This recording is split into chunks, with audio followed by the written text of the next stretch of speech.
Live aí do mês. Vamos que agora vai. A gente fez aí um primeiro teste. Vamos ver se a Aline entra aí. Volta, pessoal. Caiu? Caiu não, a gente desligou e voltou para iniciar de novo. Vamos ver se agora vai, Aline. Quando eu tava para desligar, alguém falou, não, mas tá aparecendo as duas. Vamos ver, mas a gente tem que se ver, né? O Júnior tinha falado que tinha visto nós duas. Vamos lá. Vou mandar o convite de novo, Aline. Será que é porque é pelo perfil da clínica? Não sei, né? Vamos ver. Eu tô no meu perfil pessoal. Vamos voltando, gente. Volta, porque o assunto é muito importante. A gente tem bastante coisa para falar. Voltem todos aí. Júlia, Ana Paula, Leandro. E agora, Aline, tá aparecendo aí para você o convite? Ou você pode me enviar também para eu aceitar aqui.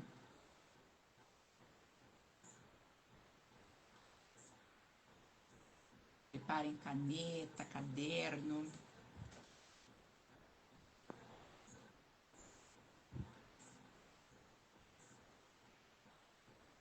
Mandou?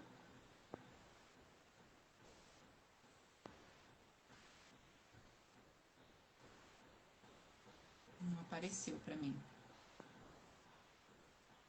Ai, ai, ai.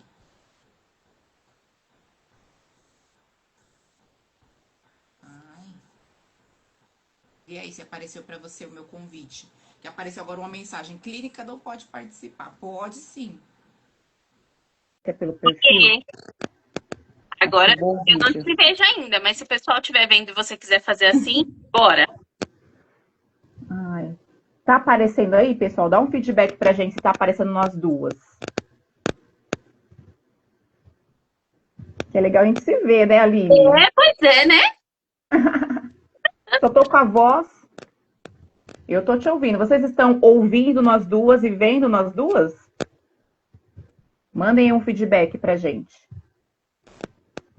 Olha lá. A Ariane falou que está vendo as duas. Está ouvindo as duas? Vendo e ouvindo? Agora estão as duas de novo, o Júnior falou. Se quiser Ah. colocar, bora. Eu tô até liguei aqui no outro celular pra eu ir te vendo. Eu também não gosto de fazer sem ver a pessoa, não. Ah lá, o Júnior falou que está ouvindo.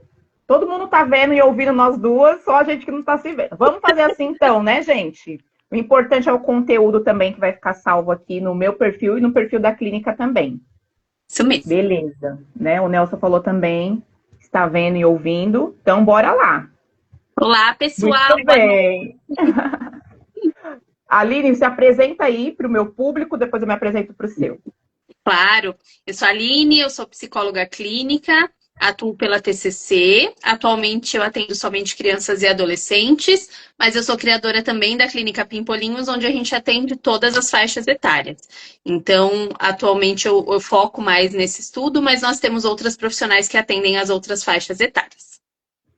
Maravilhoso. Gente, eu conheci a Aline o ano passado, na minha primeira experiência assim de viajar sozinha sem a minha família, né, Aline? A gente foi para um congresso em A minha também. Salvador. Da Aline também, né? Foi a primeira viagem assim sem, né, o Sim, parceirão. é verdade. Isso. E nos conhecemos ano passado e já criamos ali um vínculo maravilhoso. Eu, ela e a Meire também, né? Sim, foi Então a ótimo. gente criou esse vínculo e foi maravilhoso. Esse ano, inclusive, vamos de novo aí, né? Já Bom, estamos preparando os congressos. Muito é bom, para a gente estar sempre se atualizando, né? Buscando conhecimento. isso mesmo. Bom, gente, eu também, né? Sou psicóloga infanto-juvenil, como vocês sabem. Pessoal aqui do meu perfil, me apresentando para o público da Aline, porque essa live vai ficar salva lá também, na Clínica Pimpolinhos. Então, meu foco é crianças e adolescentes na clínica. E aqui nas redes sociais, o meu foco é os pais, os responsáveis. Então, uma das bandeiras que eu defendo muito aqui é que não existe privacidade para menor de idade aqui nas redes sociais, na internet. Então, estou sempre repetindo isso aqui, falo para os pais fora aqui do digital e no digital também. Não como uma invasão autoritária, mas como uma forma de medida de proteção também, que nós vamos falar. E, infelizmente, o cyberbullying é algo que vem decorrente aí de muitos avanços da tecnologia, é um dos perigos aí, né? Então, eu venho fazendo esse trabalho com as crianças e com os adolescentes dentro da abordagem da TCC, da terapia cognitiva, comportamental, e com os pais também, né? Fazendo essa orientação dos pais, esse treinamento com os pais, certo? Então, nós vamos começar aí, já nos apresentamos, nós vamos começar aí falando da definição desse termo, né, Aline? O que é esse cyberbullying, né? E algumas estatísticas, alguns dados também, certo? Isso mesmo. O cyberbullying, na verdade, primeiro a gente precisa entender o que é o bullying, né? Para a gente entender ali qual a diferença de um comportamento que é ali natural e qual o comportamento que realmente é o bullying, né? Então, o bullying a gente fala que é um comportamento que ele é agressivo, que ele é ofensivo e que ele é recorrente e com a intenção realmente de atingir aquela pessoa, né? Então, é diferente, por exemplo, de eu ter uma amizade, de repente a gente ter algum conflito ali mais esporádico entre eu e você, e depois a gente se resolver. O bullying, na verdade, é uma situação que ele tem uma intensidade maior e que ele tem uma potência maior, né? E quando a gente fala do cyberbullying, a gente fala da questão de estar nas redes sociais. Então, é um tipo de bullying, né? Então, quando essa interação, esse comportamento ocorre no ambiente virtual, seja ele através das redes sociais, através dos aplicativos de mensagem ou até mesmo nas plataformas de jogos, então a gente define como cyberbullying. E a gente tem uma grande diferença, né? Às vezes as pessoas acham que é mais ou menos a mesma coisa, só que é no ambiente virtual. Só que o impacto do cyberbullying é bem significativo até pelo alcance que ele tem e muitas vezes pelo perfil que ele acaba atingindo, né? Então, no cyberbullying, a gente tem a característica de que ele é constante, diferente do bullying. Então, por exemplo, se eu sofro bullying na escola, eu saí da escola, eu vou ter ali uma pausa desse tipo de interação. Nas redes sociais, em qualquer ambiente virtual, essa interação ela é constante, ela atinge muito mais pessoas e muitas vezes ela está também por trás de um perfil falso, né? Então, às vezes a gente não consegue nem identificar exatamente de onde vem essa ofensa, esse comportamento. Então, é muito mais complexo e nós temos estudos aí falando sobre o quanto que é potencial ali o prejuízo que tem, né? O quanto que aumenta o prejuízo no sentido da pessoa que está sendo agredida ali, né? Da vítima. Então, é importante a gente entender que, apesar de ser um tipo de bullying, ele tem um alcance de uma proporção muito maior. Exatamente. Eu vi até um teste, na verdade, um experimento que fizeram até antigo, onde eles colocaram ali, né, alguns meninos, e eles colocaram eles numa sala e numa tela de vidro, assim, numa parede de vidro, uma menina, né, que ela era mais gordinha, assim, mais cheinha. E aí eles começaram, fala algumas palavras para essas meninas, alguma coisa assim, eles começaram a falar, essa gorda, essa horrorosa, falando várias coisas, assim, bem, bem pesadas para a menina, mas ela estava ali, do outro lado, nessa parede de vidro. Uhum. E aí depois falaram, tá bom, agora ela entrou na sala, a menina, colocaram ela para entrar na sala, né? E aí falaram, agora vocês vão repetir as coisas que vocês falaram para ela. E aí eles não tinham coragem, não conseguiam, porque eles estavam ali de frente, cara a cara. Então, o cyberbullying tem essa característica, né? As pessoas se sentem ali protegidas, porque eu não estou vendo a outra pessoa, estou ofendendo a outra pessoa, mas para mim não é ninguém, porque dá essa falsa segurança que eu estou ali teclando, né? Estou ali ofendendo a pessoa, mas ela não está vendo, você não está vendo a expressão, você não está vendo se você está magoando a pessoa, se ela está ficando chateada, se ela está gostando ou não. Então, o cyberbullying tem essa característica, né? E como a Aline falou, essa questão de ser algo que vai ficar permanente aí na internet. Na nossa época aí, da nossa geração para trás, a gente sofreu alguma ofensa, sofria alguma briga, alguma questão assim, mas se resolvia ali, ficava ali no momento. O cyberbullying, ele tem essa característica, que ele vai ficar ali 24 horas, vai ficar por um tempo indeterminado ali rodando na internet, nas redes sociais, as pessoas printam, por mais que tenha essa falsa sensação, vai apagar. Não, as pessoas printam, isso vai se propagando, né? Uhum. E muitas vezes, Bru, o cyberbullying também tem a característica de, às vezes, ter comentários de pessoas que nem conhecem aquela pessoa, né? Vai tomando uma proporção que, assim, uma pessoa conhecida faz ali, ou posta alguma foto, e daí vem uma enxurrada de comentários de pessoas que você nem tem acesso, né? Que você nem tem contato. Então, a proporção realmente é muito, muito absurda, né? Uma proporção, assim, Sim. enorme, né? Inclusive, para os dois casos é crime, para o bullying, e o cyberbullying, por conta disso, né, dele ser uma proporção muito maior, o crime por cyberbullying ele é muito mais pesado, assim, a pena. E quem vai ser responsabilizado são os pais, né? Maiores aí de 12 anos, eles vão responder, mas os pais vão ter que pagar indenização por danos morais. Então, não tem como os pais, hoje em dia, não tem como falar assim, eu não sabia. Você precisa, sim, monitorar, é a sua responsabilidade, porque vai vir essa responsabilidade para você, né? E falando agora de alguns dados, né? Eu até separei aqui alguns dados para falar para vocês, mas esses são alguns dados, né? Mas tem muito mais. Então, tem uma pesquisa aí da Unicef que ela fala que 36% dos jovens brasileiros já foram vítimas do cyberbullying. 36%, gente, não é pouca coisa, né? O Instituto também IPSOS mostrou que o Brasil é o segundo país com mais casos de cyberbullying do mundo. E também temos o SaferNet, que mostra o aumento de 40% das denúncias durante a pandemia. Também veio alastrando, aumentando mais ainda após esse período da pandemia. E uma notícia muito triste, também um dado muito triste, é que 70% dos casos não são reportados aos pais. Os responsáveis não ficam sabendo, porque é algo silencioso, não percebem, né? Acham que eles estão ali seguros nas redes e não estão. E isso aumenta muito mais o risco, né? 70% dos casos. Isso é muito triste também, né, Aline? E essa pesquisa que fala que a gente está em segundo lugar, né, chama atenção, porque a gente está à frente dos Estados Unidos, que a gente vê de uma forma ali, pelo menos eu tinha muito essa visão, né, que nos Estados Unidos isso acontecia muito, porque toma uma proporção bem maior também nos Estados Unidos, mas a gente está à frente deles, eles estão no terceiro lugar, a gente fica atrás somente da Índia. Então é realmente bem alarmante e a gente fica atrás, assim, por uma diferença até pequena, né, se eu não me engano, acho que era 8% só de diferença. Então, é bem próximo ali de realmente a gente estar no topo do ranking. Então é bem, bem preocupante mesmo. É triste. E também esse outro dado de que os pais não ficam sabendo. Né? Os filhos não vão contar. Não pensa que eles vão ter essa iniciativa de falar para vocês o que está acontecendo. Não vai. É o nosso papel como cuidador, como pai, como mãe, como responsável de investigar, de ficar de olho nos sinais que a gente vai falar mais para frente, né? A gente vai falar agora das redes sociais, as plataformas que geralmente eles usam. Eu já falei em uma outra live aqui que os adolescentes, pré-adolescentes, eles não usam as redes sociais igual a gente usa, igual os adultos usam, eles camuflam muito. Eles entram aí em comunidades, em plataformas que são diferentes e vão usar de forma diferente que a nossa, né?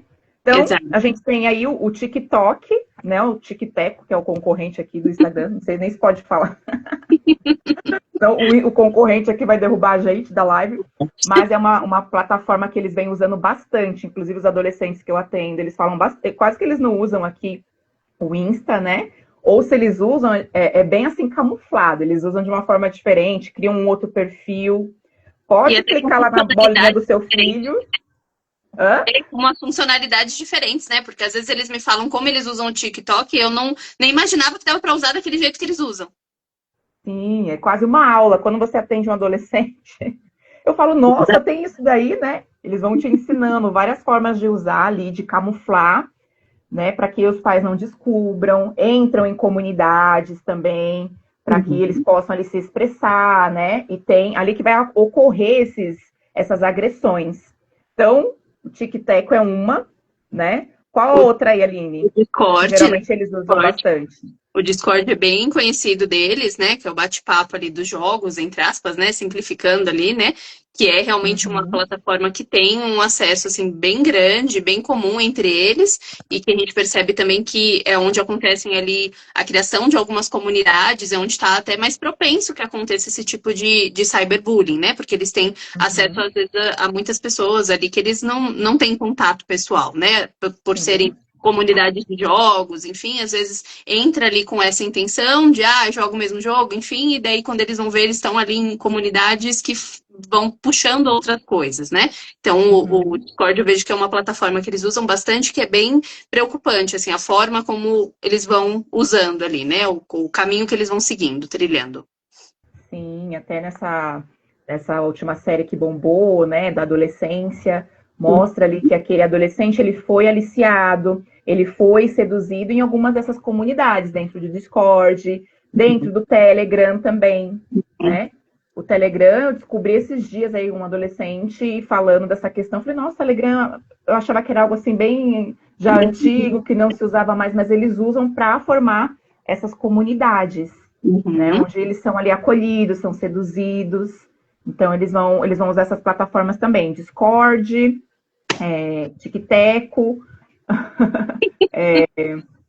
o Telegram, né? O Snapchat também, né? O Snapchat eles gostam porque as mensagens ali, elas desaparecem, né? Então, ela não fica ali por muito tempo. Pode encorajar, né, esses comportamentos deles de risco, porque dá uma falsa sensação de impunidade, né? Porque as mensagens do Snapchat, elas somem rapidinho. E até essa questão dos símbolos, né, Bru, das plataformas, uma coisa que foi abordada nessa série da adolescência é a questão dos códigos, né, de como eles se comunicam ali, né, então por isso que a gente tem que estar bem antenado realmente com essa realidade deles, porque às vezes uma coisa que pra gente parece ali inofensivo, pra eles tem um significado totalmente diferente. Exatamente. A gente acha que é inofensivo, né, mas esconde ali essas funcionalidades aí bem diferentes. Exato. Né? E um ponto também bem importante é que eles vão migrando, né? Eles vão migrando de uma plataforma para outra. Quando os pais começam a monitorar, igual esses símbolos, eles vão mudando, porque até mesmo por conta da série que explodiu, eles vão mudando os símbolos. Verdade. Então é um desafio muito grande mesmo, que a nossa geração de pais, a minha geração, né, dos meus pais, não sofreu. Então é um trabalho que a gente tem que ficar ali engajado. Eu sei que você, papai, mamãe que está acompanhando a gente aqui, tem muita coisa para fazer, é trabalho, é a demanda de casa, mas você precisa investir tempo nisso. Entrar mesmo no mundinho deles, né, para que você possa se aproximar e entender o que está acontecendo. No filme mostra, né, o menino sofrendo o bullying, né, o filho do policial. Sim. Ele não era o cyberbullying, ali era o bullying físico, e mesmo assim o pai não percebia, né, a demanda ali do filho, né, sofrendo. E uma outra série que fala, e daí já aborda um pouco mais do cyberbullying, que é interessante também, é aquela os 13 porquês, né? E ali eles falam muito da questão do cyberbullying em si, e retrata também muito essa questão com os próprios pais, né? O quanto que às vezes a gente tem aquela visão que tá tudo ok, e por trás ali tá acontecendo várias coisas que eles não chegam para falar, que eles às vezes não sentem confortáveis, sentem que vão ser, de repente, julgados, sentem vergonha até dessa situação. Então é importante a gente estar alerta com relação a isso, exatamente para trazer um ambiente, a gente vai falar um pouquinho mais para frente, mas para deixar o ambiente propício para que eles tenham essa porta aberta, né? Para que eles sintam essa liberdade de falar sobre esses temas. Que aí também entra a questão dos estilos parentais. Se você é um pai, uma mãe que é muito autoritário, que é agressivo, isso bloqueia, né? Fecha a porta do diálogo. Exato. Então, vamos rever aí a forma de educar. Porque eu apanhei e não morri, essas falas, gente, não dá mais para repetir.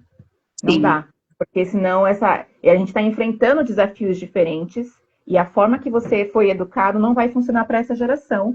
E eles vão tendo novos desafios. Vocês não têm noção do que está acontecendo com esses adolescentes.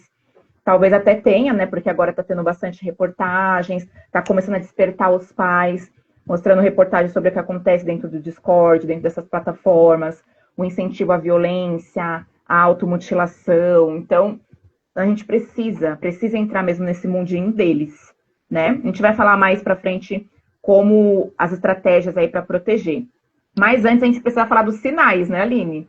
Quais são os sinais aí que os pais podem ficar atentos para perceber se o filho está ali sofrendo e também sendo o agressor, que tem também esse lado da moeda, né? Ou meu filho ele está sofrendo, ou ele também pode estar praticando Exato. Antes, Bru, só um adendo, acho que é importante também quando a gente fala dessa questão do estilo parental e até da forma como era a criação lá atrás, a gente escuta muito falar dessa questão do bullying no sentido de uma minimização ali, né? De assim, eu passei por isso quando eu era jovem e não morri, tô aqui, né? Normal, isso acontece na fase. Só que a gente tem que levar em consideração tanto a questão de quando começaram essas pesquisas sobre o bullying, porque se a gente for ver as pesquisas mais intensas ali no Brasil começaram a partir dos anos 90, então provavelmente na época ali estava muito no início, né? E também, e nem se sabia, talvez, o quanto de impacto que teria ainda com relação a isso. E também essa questão que a gente falou de hoje já ter outras formas, uma exposição muito maior do que era, por exemplo, na nossa época. Então é importante a gente pensar que, ok, eu passei por isso lá atrás, enfim, mas será que, né, a gente precisa reproduzir isso para sempre, né? Não tem sentido a gente reproduzir uma coisa que não é bacana, né? Então é importante a gente tomar cuidado também com essa questão de minimizar esse sofrimento deles, até porque isso não vai abrir porta nenhuma ali para ter uma conversa, né? Vai só distanciar cada vez mais. Mas com Exatamente. A gente tinha um respiro, né, Aline? Exato. Por exemplo, sofri bastante por conta do meu cabelo. Então, tinha as meninas que estavam zoando ali, zoava, cabelo de bruxa, essas coisas. E aí, quando eu ia para casa, eu tinha um respiro daquele ambiente. Eu ia brincar com as minhas amiguinhas da rua, pessoas que me validavam. E esquecia aquelas meninas chatas que pegavam no meu pé da escola. Eu tinha esse respiro. Hoje, os nossos filhos não têm, gente. Eles não têm esse respiro. Por quê? O ambiente da escola, ele se amplificou para o ambiente virtual. E ali, às vezes, a escola fala, mas aconteceu, ficou zoando, não estava no horário de aula, né? Sofreu um cyberbullying, mas eles estavam brincando ali na plataforma. Não está. A escola também tem responsabilidade, porque é a comunidade escolar, é um aluno zoando o outro ali, brincando, fazendo brincadeiras sem graça, e isso se estende, não fica só no ambiente da escola. Vai para casa com seu filho, vai para o passeio, vai para onde ele estiver. Por isso que o cyberbullying ele tem uma gravidade muito maior. Os filhos não têm esse respiro. Seja uma pré-adolescente, um adolescente, está sempre acompanhando com eles essa perseguição, essa violência, né? Exatamente. E com relação aos sinais, acho que é importante a gente também até pensar nessa estrutura, né? Quando a gente fala de bullying, não é uma estrutura tão simples assim, né? Só o agressor e a pessoa que é agredida. A gente também tem ali todo um contexto, né? A gente tem as pessoas que ficam ali de espectadores, né? Aquela plateia. Exato, de plateia. Daí a gente tem a plateia que ajuda ali, né? Que meio que incentiva, então que filma, que dá risada, que acha legal. E a gente tem a plateia que às vezes não fala nada por um medo de acabar virando alvo, enfim. Mas é importante que a gente pense que quando a gente vai fazer essa conscientização, ou quando a gente vai trabalhar isso com os jovens, com os adolescentes, enfim, é importante que a gente pense que precisa ser trabalhado com todos. Porque todos precisam estar munidos ali de informações e precisam trabalhar ali as habilidades básicas, que a gente vai falar um pouquinho mais para frente, mas precisam estar ali realmente preparados para lidar com isso de uma maneira bacana, porque se um deles consegue romper um pouquinho esse ciclo, já é uma diferença legal, né? Então, até essas pessoas que não sofrem diretamente, mas elas também têm algumas atuações que podem ser feitas, né? Então, quando a gente fala aí dos sinais, primeiro dos agressores ali, desculpa, das pessoas que estão agredidas. Oi? Travou? Alguém falou que travou. Travou? A Ariane falou que travou. Vixe Maria, já voltou, pessoal? Vocês estão escutando? Dá um feedback aí pra gente, se travou. Por favor. Eu tô escutando a Aline tá me escutando? Tô te escutando. Fala aí pra gente, pessoal. Aqui tá normal. A Stephanie. Então, bora lá. Então, vamos. Então, quando a gente fala... Ari, se só travou o seu, você sai e volta para ver se não era só o seu. Então, falando aí dos sinais para as pessoas que são agredidas, né? Para as vítimas, vamos dizer assim, né?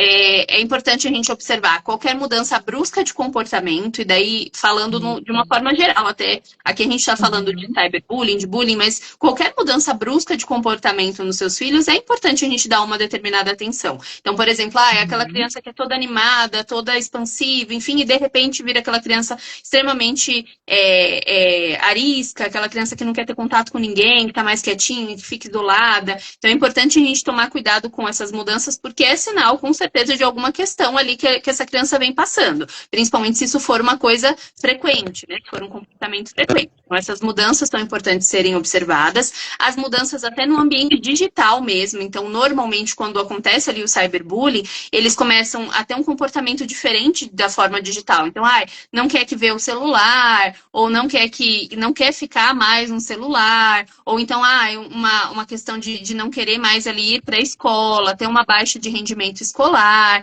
ter mudança de apetite, de sono. Então, tudo isso são preditores para a gente observar ali essa mudança comportamental e também mudança comportamental virtual, que vão ser indícios ali de que essa criança está em algum sofrimento, para que a gente consiga identificar e tentar ajudá-la de alguma maneira. Então, isso é importante a gente observar. Não sei se eu esqueci algum, se você quiser complementar.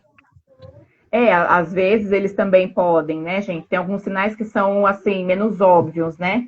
Que é a criança, o pré-adolescente ali, o adolescente começar a ficar mais cínico, apresentar alguma agressividade. Quando ele recebe as notificações falando dos sinais digitais, né? Começar a apresentar ali um nervosismo, né? Querer esconder dos pais quando percebe ali uma mensagem chegando, uma notificação, ou fecha rápido a tela, esconde, né? Quando os adultos se aproximam, né? Eles começam também, às vezes, a excluir alguns perfis nas redes sociais, eles começam ali querer trocar de perfil ou criar vários perfis. Isso aí você precisa ficar de olho, né? Criação também de novas contas, como eu falei, e muita relutância, muita dificuldade de falar sobre as atividades online. Então, quando os pais começam a querer investigar, começam a querer entender, eles vão se fechar, né? Não vão querer abrir o que está acontecendo, o que eles estão fazendo, esconde, fecha a tela, né? E todos os sintomas também comportamentais. Mudança de humor, mudança no rendimento escolar, mudança no apetite, no sono, né? São algumas mudanças no comportamento. Toda alteração do comportamento dos nossos filhos, seja no digital, seja no comportamento, tá querendo comunicar alguma coisa ali pra gente. A gente precisa ficar de olho. Meu filho tá comunicando alguma coisa que não tá legal. E eu preciso investigar. Pode não ser nada, como pode ser tudo. Como pode estar acontecendo ali alguma coisa assim. A gente precisa ficar atento a esses sinais. Então, vocês entenderam, sinais digitais e sinais comportamentais, a mudança no comportamento. Agressividade, mais sarcasmo, mais cinismo, tudo isso em grande intensidade, uma intensidade intensa, né, constante. E perceber esses prejuízos também. Isso. E quando a gente fala dos agressores, é importante a gente observar no sentido de que muitas vezes, na verdade, né, a gente tem meio que uma divisão aí. Às vezes a gente tem aquele agressor que ele tá fazendo isso para se sentir ali pertencente ao grupo, para se sentir mais líder daquele grupo, né, que quer mostrar essa imposição, quer mostrar que ele tem esse poder, mas também a gente tem a outra parte, né? Às vezes a própria vítima de algum tipo de bullying acaba respingando nesse comportamento, né? Então, aqui nesse ambiente eu sou a vítima, mas naquele ambiente ali eu sou o agressor. Então, é importante a gente tomar cuidado também com isso, que às vezes a gente tem esse olhar de assim, é a pessoa, é a criança ou o adolescente que está sendo maldoso ali naquela situação. E muitas vezes ele está só meio que transferindo esse comportamento que ele está observando em um outro ambiente, né? Então, ele tem que se sentir forte, ou tem que se sentir ali liderando em algum ambiente, ele acaba respingando em um outro ambiente, não o que ele está sofrendo. Então é importante a gente ter esse olhar cuidadoso também para a pessoa que está cometendo o bullying, né? Sim. Tem uma juíza, eu esqueci agora o nome dela, lá do Rio, que ela está fazendo um trabalho muito bacana. Acho que você deve conhecer a Aline, acho que é a doutora Vanessa, juíza Vanessa. Ela tem um projeto chamado Eu Te Vejo. É um Instagram aqui um perfil aqui do Instagram, e ela fala, né, desse perfil do agressor. Muitos casos que ela vai ali investigar, que ela vai entender o que está acontecendo com o agressor, porque ela trabalha bem nessa questão do cyberbullying, dos crimes digitais, e quando ela vai investigar, geralmente o agressor, olha as histórias aí se repetindo, né, é aquele adolescente que não tem atenção, que ele já sofria bullying, né, que ele também era excluído, era desprezado, não tinha amigos, não tinha atenção dos pais, e de alguma maneira ele virou uma presa fácil para algumas comunidades. Então, vem para cá, aqui você vai ser acolhido, né? E aí ela conta até a história de um adolescente que ele sabia que o que ele estava fazendo era crime, era algo horrível, mas ao mesmo tempo ele não conseguia se desvincular daquela comunidade, porque lá ele era acolhido, ele se sentia bem, né? Ele tinha essa ambiguidade dos sentimentos, né? Ele sabia que estava fazendo algo errado, ao mesmo tempo ele tinha acolhimento. E aí entra também o papel dos pais, os responsáveis, dos cuidadores. E ela conta algo muito lindo, que aí, depois que fez todo o trabalho com ele precisou, os pais pagaram lá a pena, todo o processo jurídico ali, e quando foi restabelecer esse adolescente, fez um combinado ali com o pai começou a sair mais com ele, tirar dias da semana ali para dar uma volta com ele de bicicleta, finais de semana ter mais tempo de qualidade, de atenção com o filho, que era tudo que ele precisava e que ele estava sendo acolhido no grupo online, que ele não tinha em casa. Então, imagina, ele já era excluído pelos amigos e também não tinha atenção da família. Então, isso é um prato cheio, né? Isca Sim. perfeita. Então, o agressor tem esse perfil também, muitas vezes, não é generalizando, mas muitas vezes Sim. é uma criança também, um adolescente que está sofrendo bullying e também tem essa questão de estar sendo excluído, né? De não ter atenção. Exato. E mesmo que, né, seja um outro caso, né, Bru? A gente sabe que tem muitos desses casos, mas mesmo que seja um outro caso, é importante a gente olhar com um olhar ali na questão do que pode estar acontecendo por trás, né? Porque muito provavelmente tem ali alguma questão que a gente vai precisar trabalhar, mesmo que seja ali a própria questão do estabelecimento da moral, de ajudá-lo a construir ali o que é bacana, o que não é, a própria questão de trabalhar mais a empatia desse adolescente, desse jovem, enfim. Então é importante a gente ter esse olhar também nesse sentido para a pessoa que está cometendo ali, né? Porque às vezes a gente tem alguma coisa que a gente precisa ajustar, né? Até quando a gente falou dessa questão dos espectadores, uma coisa que me vem muito à mente é que a gente escuta muito assim, eu não sei você, mas assim, eu escuto muito no consultório dos jovens, eles falando assim, eu tenho empatia, mas assim, eu não tenho nada a ver com o problema do fulano. Se ele sofreu isso, o problema é dele. E não é assim, né? Então a gente já tem uma quebra aí do que é simpatia para eles, né? Então tá faltando ali, de repente, a gente ajustar o que é simpatia. Porque eu ver alguém que tá sofrendo e não ter ali uma ação, não tentar ajudar de alguma forma, ou não, pelo menos não me compadecer ali do que está acontecendo, talvez eu precise melhorar um pouquinho aí esse conceito de empatia e me colocar um pouquinho no lugar dessa pessoa e pensar o que eu posso fazer para ajudar, né? Talvez realmente não é minha culpa, mas eu posso intervir de alguma maneira, ou eu posso acolher aquela pessoa de alguma maneira, e isso é importante a gente trabalhar com eles para que eles consigam construir bem esse conceito e lá na fase adulta eles tenham bem estabelecido essas questões morais, né? Isso, e passa novamente pelo exemplo dos pais. Exato. Porque isso é cultural, né? Isso é muito cultural. Em briga de marido e mulher, não se mete a colher. Exato. Não, gente. Se você repete isso, essas falas para o seu filho, você está ensinando para ele uma empatia aí manca. Uma empatia que não está funcionando muito bem. Quando até a gente vê, você já estava vendo uma reportagem aí, o ciclista foi atropelado e tipo, ele ficou horas ali no chão, os carros passando, e ninguém parava para fazer nada. Ninguém parava para ajudar. Então, isso é valores também que a gente ensina para os nossos filhos, né? De você ensinar ele a se importar, sim. Você não vai se meter ali na briga, você está com medo de ser agredido, chama ajuda, chama alguém. Alguma coisa você vai poder fazer. Sempre tem alguma coisa que a gente pode fazer, né? Exato, exato. Mas é uma mudança mesmo de cultura, né? Uma mudança de mentalidade, que passa pela nossa reciclagem, pela nossa reeducação para ser exemplo para os nossos filhos. Sim. Né? Sim, verdade. E mudança como sociedade mesmo, né? Exatamente. Para mudar a sociedade, começa na nossa pequena célula de sociedade, que é a família. É a primeira célula ali da sociedade, né? Começa dentro de casa. Isso mesmo. Então, os sinais, fomos essa parte dos sinais, agora a gente vai para as estratégias de proteção. O que eu faço, né, Bruna? Bruna, Aline, o que a gente faz, então, para proteger os nossos filhos, criar essa rede de proteção, né? Tem aí os aplicativos que a gente sabe, mas vai muito além, essa proteção vai muito além do que simplesmente você instala ali. Tem pais que instalam um aplicativo, fica de boa, não faz mais nada. Exato, E daí fica ali tranquilo. Isso. É importante a gente pensar que assim, os aplicativos eles ajudam até um determinado ponto, né? Os aplicativos que a gente tem, normalmente eles ajudam mais ali na questão do controle do que acessar ou o tempo que vai acessar, mas é importante que a gente tenha em vista que ele não vai resolver todo o problema, né?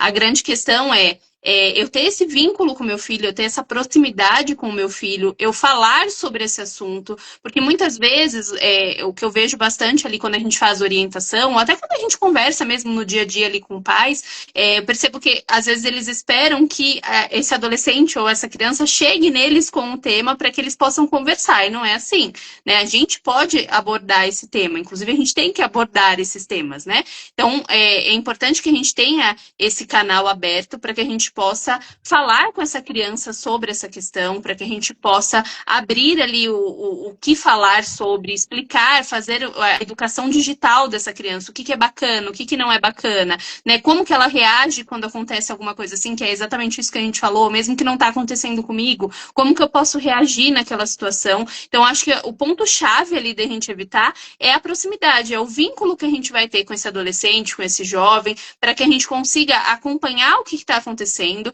a gente não ter essa visão, como você disse lá no começo, né? Ai, não tem essa questão da privacidade. Por quê? Porque é importante a gente entender que, assim, eles ainda estão em formação, o cérebro deles, até pensando neurologicamente, ainda não está formado nessa parte total, né? Ainda não está totalmente formado nessa parte de conceitos, de julgamento, de conseguir tomar a melhor decisão, até de conseguir controlar os próprios impulsos. Então, é importante que a gente entenda que o papel ali do adulto nessa relação é exatamente ajudar nesse processo que ainda eles não vão conseguir fazer sozinhos. Então, se eu deixo na mão dele para ele resolver, ele não vai ter a melhor solução ali, porque ele não tem essa habilidade ainda desenvolvida. É importante que a gente pense que não é a questão de ir contra a privacidade, é a questão de eu explicar para o meu filho, de assim, olha, eu vou ter acesso sim, porque o meu dever é te proteger. Então, eu não posso deixar você... Até ouvir um panorama, né, ali uma comparação que uma pesquisadora fez, que ela fala, é a mesma coisa de eu pegar o meu filho e deixar de noite na rua sozinho e deixar lá, soltar ele lá na calçada, deixar ele sentadinho e ele vai ter acesso a todo mundo que passa ali, as pessoas vão falar com ele, vão fazer o que quiser. É a mesma coisa eu deixar o meu filho solto na internet, porque ele vai ter acesso a um monte de coisa e eu não vou conseguir controlar. Então é importante que eu tenha essa proximidade, que eu tenha esse papo com o meu filho. Então, acho que pode ser, sim, de uma maneira mais leve. Eu posso chegar no meu filho e explicar que eu vou, sim, ter acesso, porque isso é importante para a segurança dele. E não porque eu quero invadir a privacidade dele, porque eu quero ficar sabendo que ele fala com os amigos no sentido ali mais de papo do dia a dia. É porque realmente é importante, né? E a partir do momento que eu tenho essa regra bem estabelecida, que eu tenho isso bem claro, eu acredito que com o tempo, isso vai deixando mais leve. Não é como se eu chegasse hoje e falasse assim, ó, daqui seu celular que eu vou fuçar. Não, eu posso explicar, eu posso abrir esse canal com ele, é diferente. Então, acho que o grande ponto aí dessa questão da prevenção é exatamente esse vínculo e esse canal que eu vou ter com meu filho, o quanto ele vai confiar ali em mim de que eu realmente estou fazendo isso para o melhor para ele, não estou fazendo porque eu quero controlar, eu estou fazendo porque é minha função como pai ou como mãe. Exatamente. E tudo isso que a Aline falou entra no monitoramento relacional, que tem o monitoramento estrutural, que é a questão de você colocar os aplicativos, né, monitorar o tempo, mas tudo esse vínculo, toda essa construção, né, de não esperar o seu filho chegar, assim como sexualidade, às vezes os pais falam, ai, com idade que começa a falar. Eu falei, você tem que chegar primeiro, é a gente que tem que chegar primeiro com os assuntos, não tenha medo, né, claro, dependendo ali da faixa etária, né, do desenvolvimento da criança, você vai falar na linguagem ali adequada, mas essa questão da ética, né, da empatia digital, do comportamento online, dele ter essa empatia, dele não estar vendo a pessoa, mas tem um ser humano ali por trás daquele perfil, né? Então, você ensinar tudo isso é através do diálogo, dessa relação com o seu filho que vai ser construída, né? Mostrar algumas reportagens, mostrar estatísticas, mostrar os efeitos, porque às vezes a gente vai ter que chegar ali munido de algumas informações, né?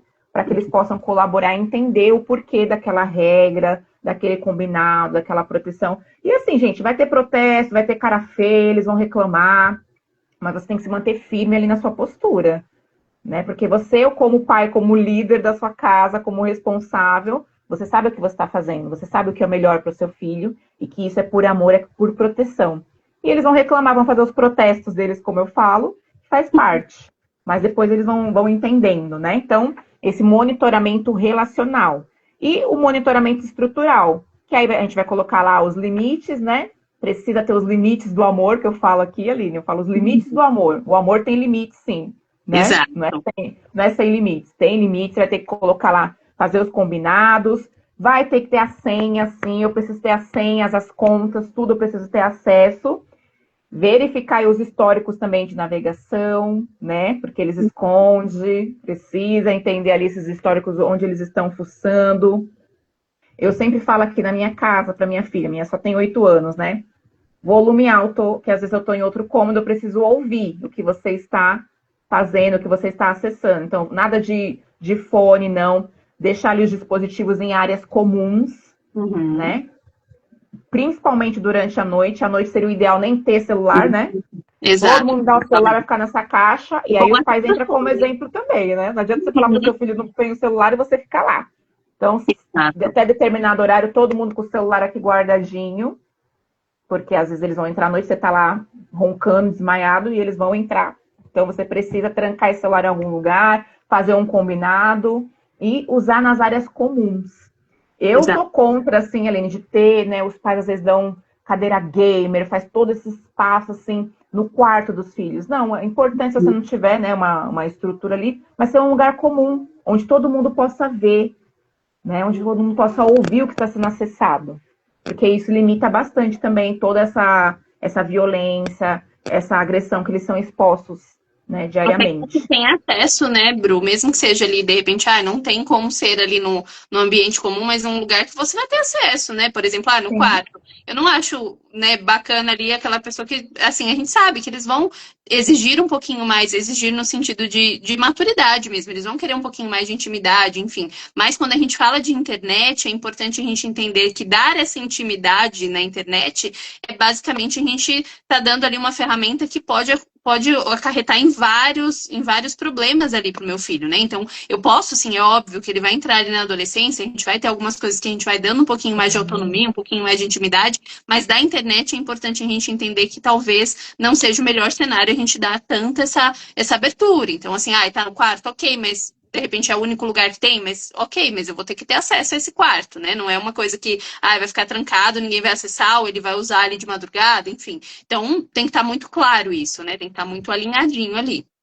Exatamente. Quando a gente fala de privacidade, gente, né? A questão do banho, o banho. Não, eles têm a privacidade dele em questão disso, né? Da privacidade do corpo, tudo, mas no digital não dá, né? No digital não tem como. É um risco muito grande. E tem alguns aplicativos, né, Aline? Tem o Google Family, né? Tem o Safe, acho que é Safeguard, alguma coisa assim, mas é como a gente falou, né? Eles conseguem ter ali um controle até certo ponto. Eu estava até vendo um aplicativo que ele tem, mas ainda não tem aqui no Brasil, ele tem fora. Eu não vou me lembrar exatamente o nome dele, mas depois qualquer coisa eu até te mando. E é um aplicativo que ele tem a inteligência artificial e ele meio que dá uma filtrada em tudo que a criança acessa. Ele tem um link ali com o Instagram, com o Discord, com várias plataformas, e ele dá essa filtrada de tudo. Porém, eu acho que assim, é bacana, achei legal a ideia, mas ao mesmo tempo a gente também não pode confundir o que é a nossa obrigação, né? A gente não pode deixar nas mãos da tecnologia uma coisa que é nossa obrigação. Isso mesmo. Esse Google Family, ele é gratuito, né? Que os pais vão gerenciar ali os aplicativos, ele ajuda também a definir o tempo, os limites de tempo e localização dos dispositivos. O custódio também que eu vi, ele vai filtrar conteúdo, vai monitorar as redes e vai controlar também o tempo. Esse também tem versão paga, versão gratuita. O Norton Family também, esse Norton Family ele já é pago. Ele tem um monitoramento mais abrangente, com controle de conteúdo e relatórios de atividades. E aí, gente, se você for pesquisar, tem vários aplicativos aí que dá para usar, cada um com uma funcionalidade. Então, não é um único aplicativo também, né? Cada um vai ter uma funcionalidade, um para limitar tempo, outro para mostrar localização, outro que vai mostrar ali um conteúdo, né, que está acessando. Tem esse Family Time também, ele vai alertar quando o seu filho sair das áreas de segurança, dá para você fazer um bloqueio remoto, esse aqui já é pago. Né? Tem alguns que são pagos, mas muitas vezes compensa esse investimento. Né? E ajuda talvez até no momento ali, de repente, que os pais estão no trabalho, né? Alguma coisa nesse sentido. É bacana, acho que só tem a agregar, né? A gente precisa só atrelar as duas coisas para que fique ali realmente o que a gente precisa, né? Que a gente tenha realmente essa segurança de que a gente está fazendo todo o possível para ajudar esse adolescente, essa criança. Exatamente. E um fator, né? Um fator de proteção que a gente falou aí, é a qualidade de tempo em família. É um fator de proteção, né? De tempo, qualidade de tempo e de quantidade, que muitas vezes a gente fica batendo só nessa, tem que ser uma qualidade de tempo. Não, precisa ser de quantidade também. Porque fica uma briga desleal, né? Você só tem ali, eu só tenho 15 minutos com meu filho, mas ele passa o dia, vamos dizer, uma tarde aí na internet. Com quem que ele vai ter mais vínculo? A voz que vai estar na mente do seu filho? Né? Daquele influencer, daquela comunidade, ou é a sua? Porque a quantidade está desleal aí. Então, a gente precisa assim, investir quantidade também, nem que seja um pouquinho por dia, você precisa ter, não só deixar para o fim de semana.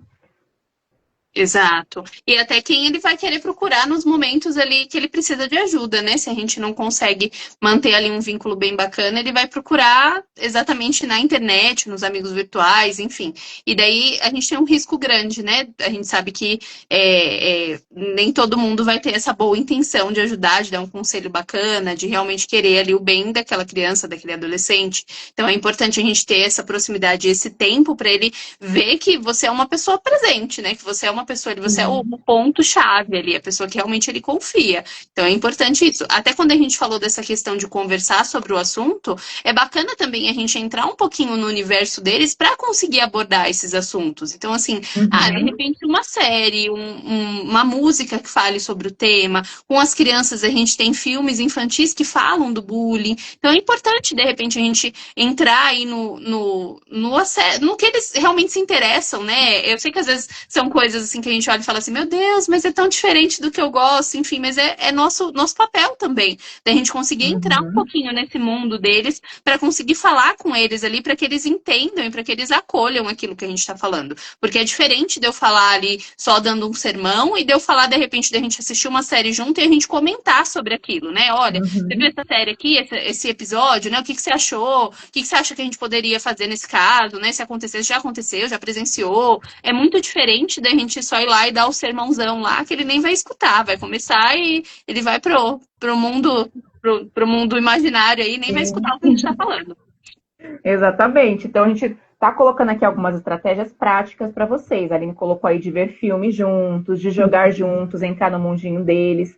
E aí, gente, tem várias atividades. Cozinhar juntos, fazer um dia aí da semana sem eletrônicos, fazer 0 telas aí para todos da casa. E vocês podem fazer uma noite de jogos de tabuleiro, noite de cinema, né? Praticar algum esporte em família, né? Criar alguns projetos aí em família, isso é muito bom, né? Conversar nas refeições sem telas, né? Estabelecer limites. Não, horário de refeição é sem tela, horário próximo a dormir é sem tela. Tudo isso vai reforçando esse vínculo e criando oportunidades para que você se relacione. Bruna, mas eu chamo, eles não querem. Eles vão protestar, gente. Vão protestar mesmo, vão fazer cara feia. Mas nosso papel é persistir nesse caminho, porque a gente sabe o que está fazendo. Eu sempre repito isso para os pais. Eles vão reclamar. Mas se você ficar, Bruna, ele não quer. Gente, algumas coisas eles não têm que querer. Estão fazendo para o seu bem, né? Então, você vai escolher, vai dar as escolhas limitadas que a gente fala, ou, né, você faz isso agora, aqui, de boa, com a gente, ou o seu tempo de telas está me mostrando que você ainda não tem maturidade para administrar o seu tempo de telas, esse tempo vai ser retirado, né? Porque eu sempre falo, a responsabilidade, ela vem com a liberdade. Se não está tendo responsabilidade, a liberdade vai ser retirada. Então, eu preciso, ensinando para o meu filho a ter responsabilidade, a ter um uso saudável. E isso passa por mim também, eu também preciso fazer o uso saudável, né? Não adianta os pais cobrarem algo que não fazem. O exemplo é fundamental, né? E a tendência é que tenha esse protesto no começo, mas aos poucos eles vão pegando o ritmo, né? Porque a gente fala muito dessa questão, principalmente quando a gente fala de adolescentes, assim, mas não quer ter contato, não quer socializar, tá antissocial lá no canto dele. Mas quando a gente vai colocando essas rotinas ali, vai colocando, faz sempre uma atividade juntos, então a gente separa um dia que a gente vai ter aquele momento, eles vão voltando a ter esse contato. Muitas vezes é também um pouco da nossa culpa, né? Porque a gente vai deixando, não quer ter contato, então fica lá no canto dele. E daí ele vai ficar cada vez mais isolado ali. E a gente não pode deixar isso acontecer, a gente tem que puxar ele de volta. Exatamente, que às vezes fica naquele tabu, naquele rótulo, que adolescente é assim mesmo, eles são chatos, não, são aborrecentes. Não, gente. Se você entrar nesses tabus, você não vai investir mesmo. Você vai entregar, você vai abandonar o seu filho. Muitos pais abandonam na adolescência, acham que eles não precisam mais. Pelo contrário, A adolescência é a fase de mais risco, muito mais risco do que a infância. É quando Sim. a gente mais precisa dos pais, mais precisa dessa validação. Por mais que eles falem que não, não quero, meus pais é chato. Não, eles estão precisando, sim. No fundo, eles precisam da gente, né? Verdade. Meu Deus, já estamos indo para 1 hora já. 9 horas. Vamos agora para a parte. Falamos aí dos aplicativos, né? De como a gente faz essa proteção, né? Que passa por essa construção do vínculo, desse diálogo, de ter um monitoramento relacional e um monitoramento estrutural, né? Isso. Agora a gente vai para a parte aí, como que nós vamos intervir quando já aconteceu. Aconteceu o cyberbullying, meu filho sofreu, o que eu faço quando meu filho é a vítima e também quando o filho é o agressor, né? Nós vamos colocar esses 2 pontos aí. Quando eu descubro que o meu filho está enfrentando ali uma situação de cyberbullying, né? Primeiro, respira fundo, calma, né? Verdade, pensa bem, né? Não age no impulso ali, mas é importante a gente entender que, assim, o cyberbullying é importante a gente munir a criança de informação, o jovem de informação, para que ele evite retrucar essa questão, né? Então, assim, houve ali um ataque, né? Houve ali um comentário, então evite entrar nessa celeuma que a gente fala, né? De ficar retrucando, enfim, tira um print e daí a gente vai, de repente, procurar ali auxílio de um adulto, né? Então, a gente precisa ensinar a ele que ele pode fazer isso ali no momento que acontecer, e ele procura auxílio de alguém que esteja, de repente, próximo, ou de alguma figura ali que ele se sinta confortável. Normalmente os pais, mas, por exemplo, se for uma situação em que ele se sente confortável de procurar alguém da escola, se for um bullying, ou alguém ali, algum adulto que ele se sente mais tranquilo de procurar, é importante, mas é importante que ele tire esse print exatamente para que a gente possa, se for o caso, né, poder ir lá e fazer uma denúncia. Hoje a gente tem ali Exatamente. as denúncias, né, a gente tem a delegacia digital, né, que eles falam, que é de crimes digitais, né? Então é importante que a gente tenha essa prova, né? A gente tenha essa prova documental, né?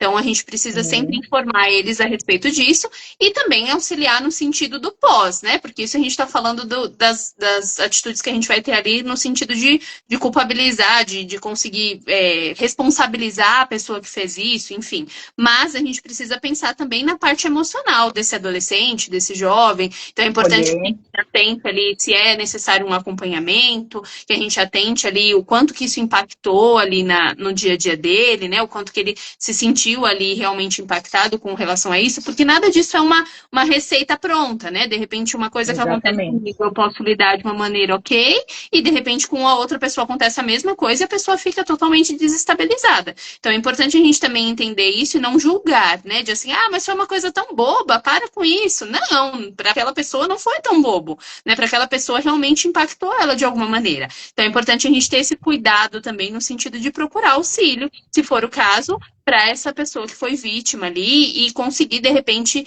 auxiliar no sentido de entender em que contexto isso aconteceu, se de repente esse cyberbullying foi ocasionado por alguém que ele convive ali no ambiente escolar, a gente vai conversar com a escola para que sejam feitas ali intervenções nesse ambiente também. Então é importante que seja analisado aí vários pontos dessa situação para que a gente consiga ajudar e consiga munir essa criança, esse adolescente, no sentido dele conseguir enfrentar essa situação e lá na frente isso não trazer grandes prejuízos para ele.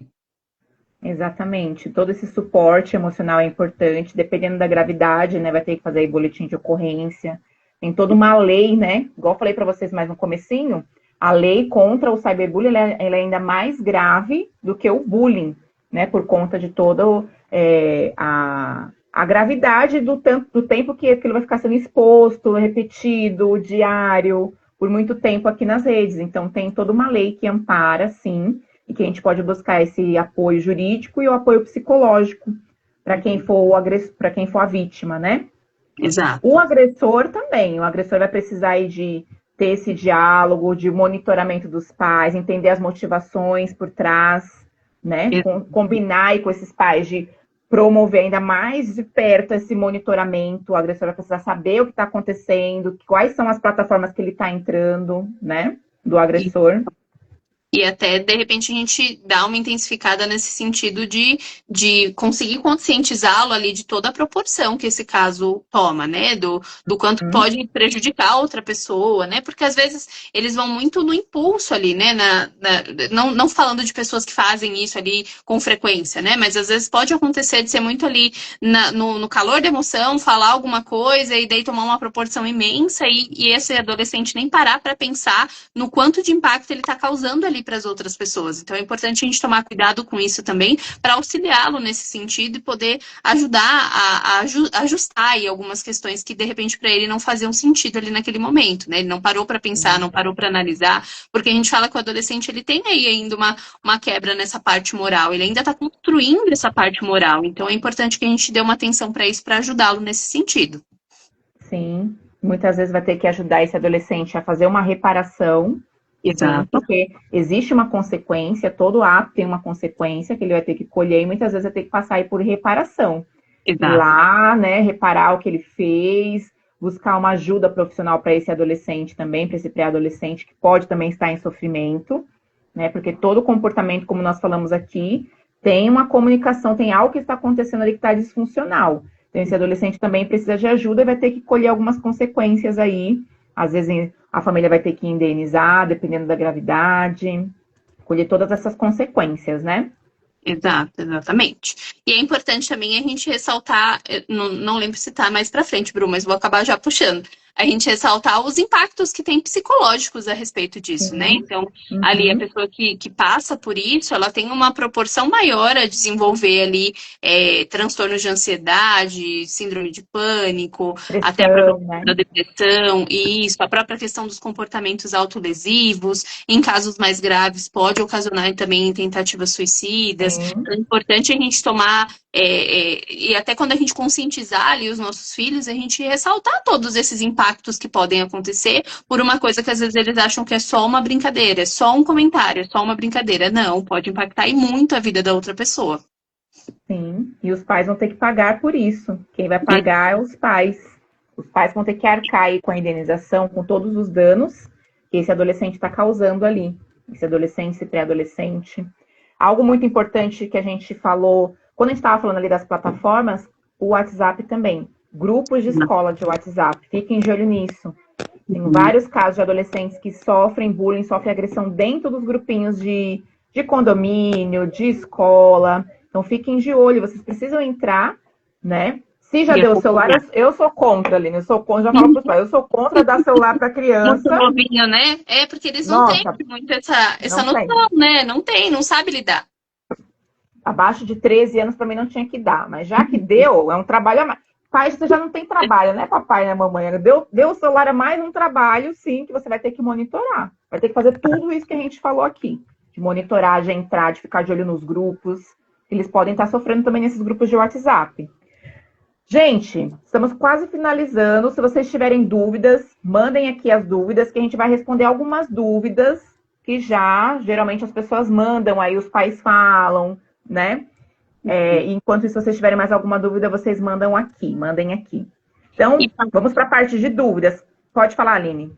Enquanto eles não mandam, só complementando, falando dessa questão dos grupos, né, do WhatsApp, enfim, é importante a gente ressaltar também que a gente precisa tomar ali, ter uma atenção no sentido do que é um conflito natural e o que é o bullying, né? Porque às vezes a gente vê alguns pais que são mais ali, meu Deus, meu filho tá sofrendo bullying, e às vezes é só um conflito que ele teve ali com um amiguinho. Então é importante a gente também ter esse cuidado no sentido de entender ali a situação. Então, normalmente o conflito ali do dia a dia vai ser uma coisa pontual, vai ser uma coisa mais pessoal ali entre aquelas duas crianças, vai ser uma coisa que não vai se perdurar por muito tempo, vai ser uma questão que a gente vê que é só ali daquele momento, não foi com a intenção de ferir, de agredir, não tem a intensidade e a frequência que teria o bullying. Então é importante a gente tomar esse cuidado também.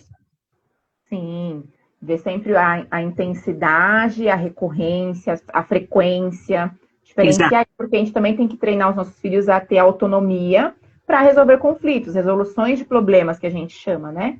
Então, usar algumas oportunidades para treinar essa uma habilidade de vida. O seu filho aprender a resolver conflitos, aprender a argumentar, aprender a negociar, aprender a se defender. Isso é uma coisa. Agora, se é algo que é recorrente, está acontecendo ali com certa frequência, está trazendo prejuízos emocionais, comportamentais, agressividade na vida do seu filho, aí você precisa intervir com mais firmeza, né?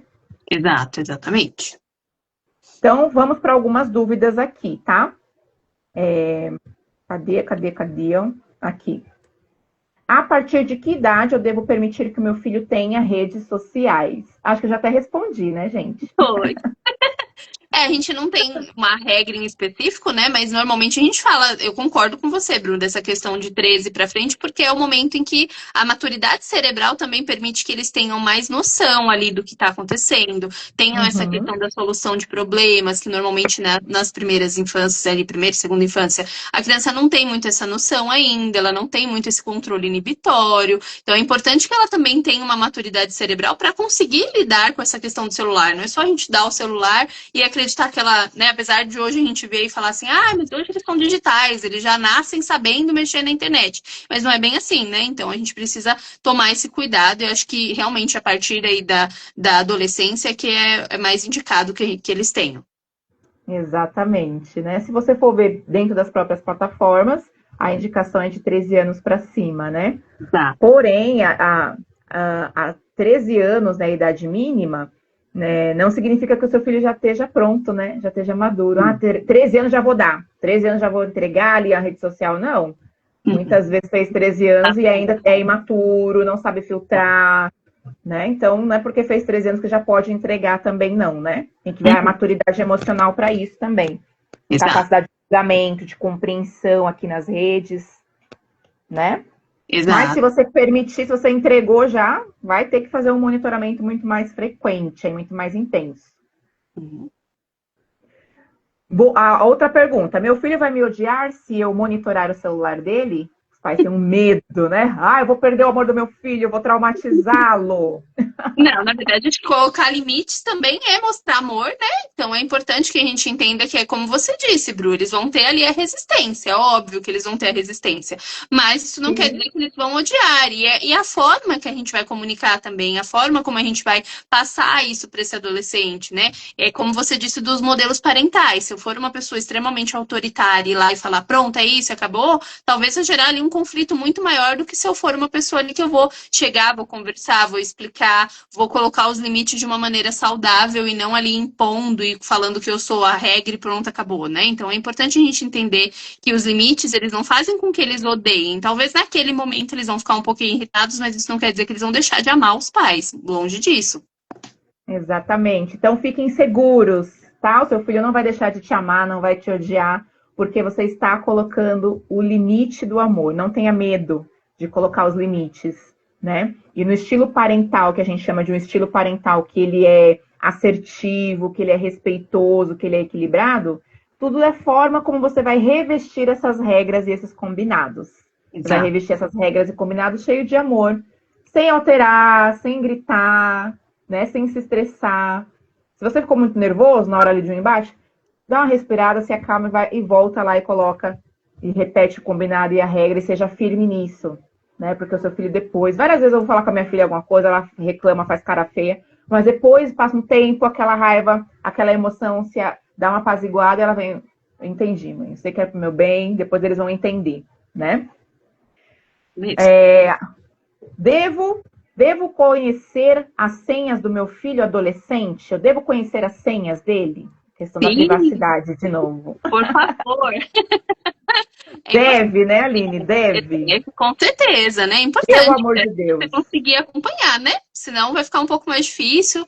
Então, acho que é importante, como a gente falou, é dos limites e das regras, né? Isso tem que ficar claro também para ele. Que não é no sentido de controlar a vida dele, é no sentido de ajudá-lo e de protegê-lo. Então, é importante sim. Exatamente. Uma outra pergunta aqui, eu acho que a gente já respondeu, né? Que é como saber a diferença entre conflitos normais, online, que acontece, e o cyberbullying. Então, a gente já respondeu essa também, né? Tem que ser comportamentos repetitivos, né? Que estão trazendo ali dano, desequilíbrio no comportamento do seu filho. Então, fica de olho na intensidade, na repetição e se aquilo está trazendo prejuízo no comportamento do seu filho digital ou fora do digital, né? Exato. Como lidar com grupos de WhatsApp das turmas de escola, das turmas escolares aí? Esse a gente também já falou um pouquinho no sentido Falamos de também. fazer esse acompanhamento, né? Então, assim, é como você disse da questão da idade. Às vezes a gente vê algumas crianças muito pequenas que têm ali o grupo. Eu não acho que seja muito saudável, mas, assim, se for necessário dessas crianças terem ainda mais supervisão, porque daí a gente tem ali vários que não têm ainda essa maturidade cerebral para lidar bem com aquele grupo, que é normalmente o que a gente vê quando eles são muito novinhos. Quando eles são adolescentes, eles vão ter um pouquinho mais de maturidade no sentido dos assuntos, enfim, mas vão surgir várias coisas ali. Então, mesmo no adolescente, é importante que a gente acompanhe, que a gente esteja de olho. Então, é a mesma coisa que a gente faz com a questão digital no total, né? Eu preciso estar antenado, eu não posso simplesmente deixar e acreditar que está dando tudo certo sem fazer esse acompanhamento. Exatamente, gente. Não tem como, né? Já que Deus, se tem o grupo, vai ter que monitorar de forma muito mais intencional, muito mais frequente, né? Exato. Senão você vai ter que ter o acesso, né? Você tem que ter o acesso de tudo. Se você já deu, se o seu filho já tem acesso a redes sociais, a grupos escolares de WhatsApp, você vai ter que ter acesso.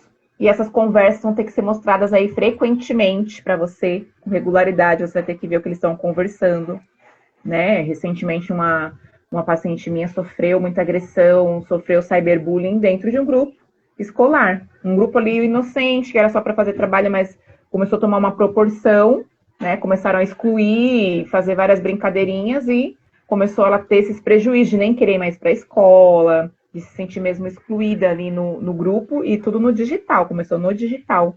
Um grupinho ali que era só para fazer um trabalho escolar. E os pais não sabiam, né? Muitos pais nessa fala, eu não sabia, eu não tinha noção. Exato. Eu quero estrangular assim, ó. Tô brincando. Ai, gente, a gente precisa, né? Precisa estar ali atento. Você precisa mergulhar nesse mundo aí do seu filho, no mundo digital, né? E acho que esse é um ponto importante, né, Bru? Assim, como eu falo às vezes para os pais, a gente sabe que também às vezes os pais estão aprendendo a ser pais, né?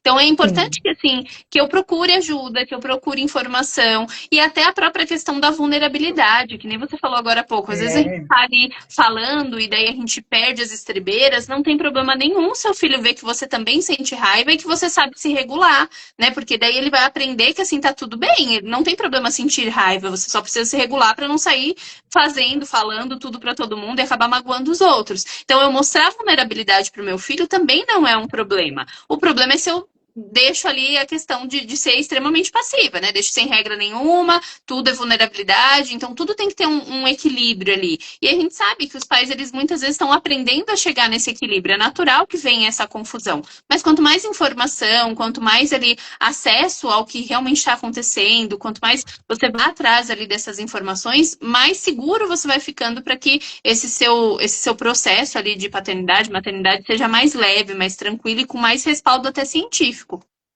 Exatamente. Né? Já estamos caminhando aqui para o final. E aí eu vou fazer o meu jabá aqui, né, gente? A Aline falou aí que os pais estão aprendendo a ser pais. E é exatamente esse meu propósito aqui, de ajudar os pais a aprender a ser pais.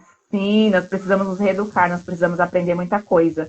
Não dá para parar ali no nosso instinto, ou que você aprendeu muita coisa é boa, muita coisa funcionou e a gente pode trazer para os dias de hoje, mas muitas coisas não funcionam mais e a gente precisa nos atualizar. Então, eu tenho um grupo de pais online, eu tenho um grupo de pais lá no WhatsApp, a gente usa aí as plataformas de uma forma saudável, trazendo conteúdo de qualidade todos os dias, eu mando áudio, mando orientação comprovada cientificamente, baseada em neurociência, em psicologia do desenvolvimento, na TCC, e eu mando diariamente conteúdos lá para os pais. Então, é um grupo gratuito. Quem quiser entrar, o link está na minha bio. Então, vem para o nosso grupo de pais, onde eu coloco lá conteúdos diários para vocês.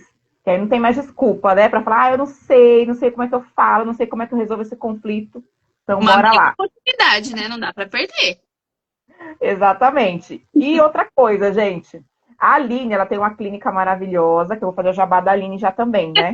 Daqui a pouco eu vou deixar ela fazer também. Mas eu não tenho agenda mais. Graças a Deus, minha agenda está assim. Eu tenho, assim, lista de espera para aquelas pessoas que insistem, assim, não, quero passar com você. Que acontece isso, né, Aline? Às vezes as pessoas criam um vínculo, um rapport, gosta do jeito, fala, eu quero passar com você. Então eu falo, então você fica na minha lista de espera, que aí surgindo vaga, eu encaixo. Mas aí, quando a pessoa fala é urgente, eu não gosto de ficar com lista de espera, porque eu sei que as pessoas estão em sofrimento e precisam. Sim.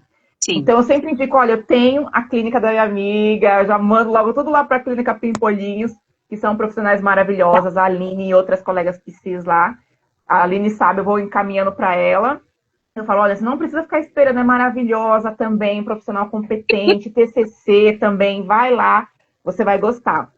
E aí, gente, já fiz o jabá da Aline aqui também, que é uma clínica maravilhosa, né, Aline? Faz aí seu jabá. Inclusive, a gente criou a clínica, né? Eu criei a clínica nessa intenção mesmo de conseguir trazer profissionais que têm essa mesma pegada, que têm esse mesmo pensamento, que têm a mesma abordagem, né? Porque na psicologia a gente tem várias abordagens e é importante que a gente, de repente, esteja alinhado ali com os propósitos, né? Então, quando eu criei a clínica, foi exatamente nesse sentido. As profissionais que a gente tem aqui estão alinhadas ali a esses propósitos, a esse auxílio, a esse acolhimento, porque eu acho que muito mais, assim, apesar de hoje o meu público ser adolescentes, crianças, mas quando a gente atende adolescente e criança, a gente atende a família inteira. E é importante que a gente tenha esse acolhimento, que a gente tenha essa visão como um todo, né, no que está acontecendo, no que a gente pode ajudar na estruturação daquela família, respeitando também o espaço do que é ali aquela família, né? Quais são os costumes dessa família, quais são os hábitos dessa família. Então a gente precisa ter esse acolhimento e esse tato. E a criação da clínica foi exatamente nesse pensamento, de conseguir trazer profissionais que tenham essa mesma visão. Então, eu falo assim com uma mega segurança que as meninas são fantásticas também, e né, a gente está super à disposição para ajudá-los sempre que necessário. Ótimo. Então, fizemos aí nosso jabá, né, gente? Entrem lá na clínica, sigam o perfil da Clínica Pimpolinhos. Se precisarem desse acolhimento, dessa ajuda individual, procurem também lá a Clínica da Aline. E me sigam aqui também, entre no meu grupo de pais. Eu estou preparando uma surpresa maravilhosa, um projeto incrível. Está no forninho, que eu vou lançar em junho, né? Em breve vai ser lançado aí. Então, me acompanhem. Quem vai saber em primeira mão, os pais que estão lá no meu grupo, Limites do Amor, vão ter acesso em primeira mão a essa novidade, tá bom? Então, se você quer esse acompanhamento, essa orientação de pais, para que você seja, assim, um pai antenado, uma mãe atualizada, que lidera sem medo. Ah, eu vou traumatizar. Não. Você vai liderar aí a sua casa com responsabilidade, criando essa geração emocionalmente saudável, emocionalmente forte, como eu falo. Tá bom, minha gente? Aline, muito obrigada. Obrigada, Bru. Obrigada pela oportunidade. Gostei bastante. Obrigada a todos vocês que ficaram online aí acompanhando a gente. Obrigadão. Obrigada a todos vocês. Obrigada, Aline. Foi só a primeira aí, depois a gente vai marcar outras. E obrigada a todos vocês que nos acompanharam aqui também. Boa noite. Boa noite, pessoal. Um beijo. Tchau, tchau.